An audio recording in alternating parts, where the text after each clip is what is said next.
ஜனவரி 24. So இந்த ஜனவரி 24 பார்த்தீங்கன்னா national girl child டே அப்படிங்கிறாங்க. இந்தியாவில் பிறக்கக்கூடிய பெண் குழந்தைங்களை பாதுகாக்கணும், அவங்களுக்கு எல்லா விதமான சப்போர்ட்டும் வந்து கிடைக்கணும் அப்படிங்கிற பர்பஸில் பார்த்தீங்கன்னா இந்த நேஷனல் கேர்ள் சைல்டு டே வந்து கொண்டாடுறாங்க.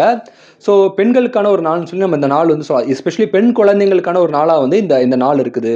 அது மட்டும் இல்லாமல் இந்த நாள் வந்து நேஷனல் காம்ப்ளிமெண்ட் டே அப்படிங்கிறாங்க.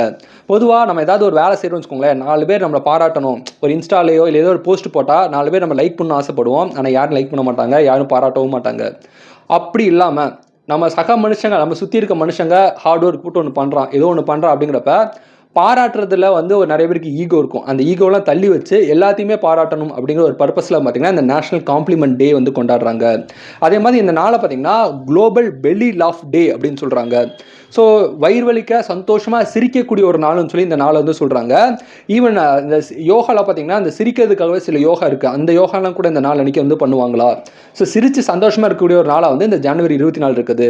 ஸோ இந்த ஜனவரி 24 உங்களுக்கு வேறு ஏதாவது டே தெரிஞ்சால் கமெண்ட் பண்ணுங்கள். இந்த நாள், இந்த ஜனவரி 24 இந்த உலகத்தில் யாரோ ஒருத்தருக்கு பிறந்த நாளாக இருக்கும். ஸோ உங்களுக்கு பிறந்த நாளாக இருந்தால் உங்களுக்கு என்னோட இனிய பிறந்த நாள் வாழ்த்துக்கள். So happy birthday to you. Thank you.